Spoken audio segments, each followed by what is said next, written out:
সম্মানীয় উপস্থিতি শুধু তাই নয়, 1757 খ্রিস্টাব্দে হাজী ইমদাদুল্লাহ মুহাজির মাক্কি রহমাতুল্লাহ আলাইহির নেতৃত্বে হযরত মাওলানা কাসেম নানতুবি রহমাতুল্লাহ আলাইহি, হাফেজ জামিন এমন কিছু আলেম সংগঠনকে নিয়ে বুজুর্গের সামনার ময়দানে সাম্রাজ্যবাদী ব্রিটিশের বিরুদ্ধে জিহাদ করে এবং তাদের তোপ কামান অস্ত্র শস্ত্র ছিনিয়ে নেয়। তখন ইস্ট ইন্ডিয়া কোম্পানি ঘোষণা করে যে সমস্ত মুসলমানের মাথায় টুপি আর মুখে দাড়ি, পরনে লম্বা জামা, তাদের ধরে ফাঁসির দড়িতে ঝুলিয়ে দাও। সম্মানীয় উপস্থিতি শুধু তাই নয়, 1-2 সপ্তাহের মধ্যে দেখা গেল 2 লক্ষেরও অধিক আলেম ওলামাকে ফাঁসির দড়িতে ঝুলিয়ে দেওয়া হয়েছিল।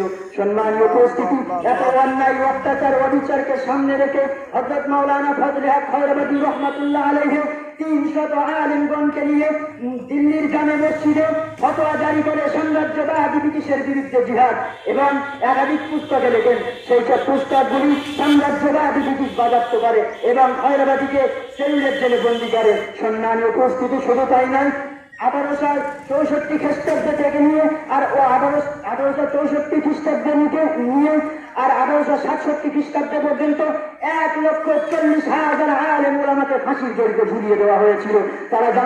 তারা ইংরেজ শাসক জানতো যে যদি আমরা এই ভারতবর্ষ থেকে আলেম ওলামাকে যদি না মিটিয়ে দিতে পারি, তাহলে এই ভারতবর্ষে আমাদের আর রাজত্ব করার কোনো অধিকার থাকবে না।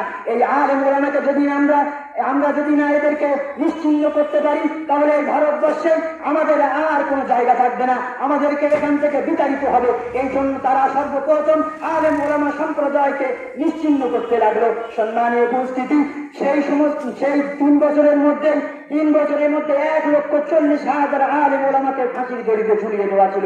সম্মানীয় উপস্থিতি শুধু তাই নয়, মিস্টার টমসন তার জীবনীতে লিখেছেন দিল্লির চাঁদনি চক থেকে নিয়ে আর খাইবার পর্যন্ত একটি সড়ক চলে গিয়েছে, তার 2 পাশে এমন কোন বৃক্ষ ছিল না যে সেখানে একটা আলেম ওলামাকে ফাঁসির দড়িতে ঝুলিয়ে দেওয়া হয়নি। সেই সমস্ত কথা যখন স্মরণে পড়ে, বুক করে হাহাকার 2 নয়ন দিয়ে ঝরে যায় অঝর নয়নে পানি।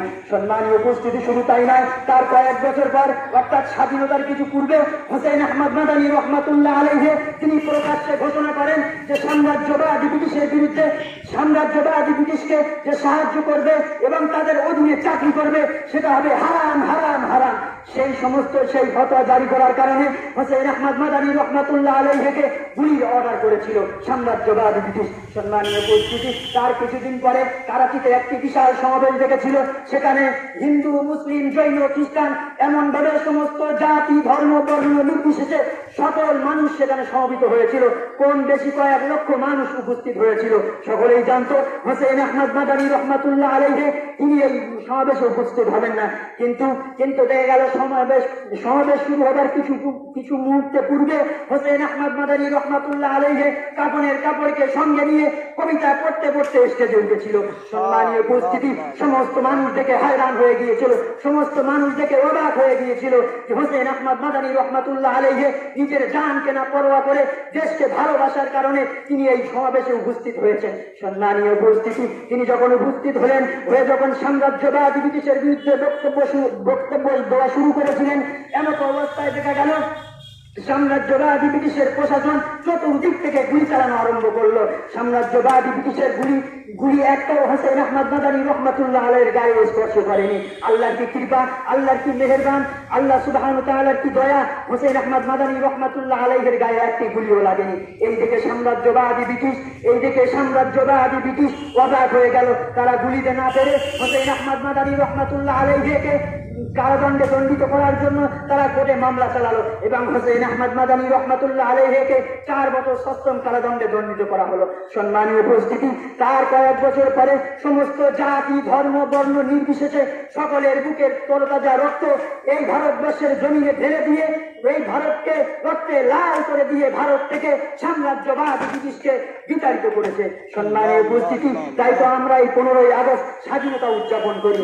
আর বড় দুঃখের বিষয়, বড় পরিতাপের বিষয়, তাদের রক্তের অবদানে আজ আমরা এই ভারতকে স্বাধীন পেয়েছি। তাদের নাম আজ ইতিহাসের পাতা থেকে মুছে দেওয়া হয়েছে।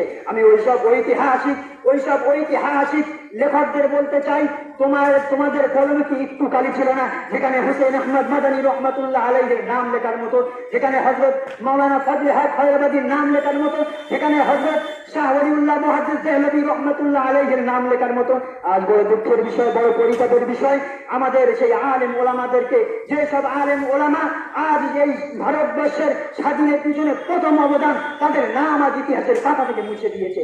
সম্মানীয় উপস্থিতি, শুধু তাই নয়, আজ যদি স্কুল কলেজ আর ইউনিভার্সিটির ছাত্র শিক্ষকদের কাছে প্রশ্ন ছুঁড়ে দেওয়া হয় এই ভারতবর্ষ স্বাধীন হওয়ার পিছনে সব থেকে বড় অবদান কাদের, তারা বলবে গান্ধীজি, নেতাজি সুভাষচন্দ্র বসু, জওহরলাল নেহরু, ক্ষুদিরাম বসু, এনাদের নাম করবে। কিন্তু তাদের পাশাপাশি হুসেন আহমদ মাদানী রহমাতুল্লাহ আলাইহির নেতৃত্বের মতো একজন আলেমের রক্ত এই জমিনে ঝরেছে।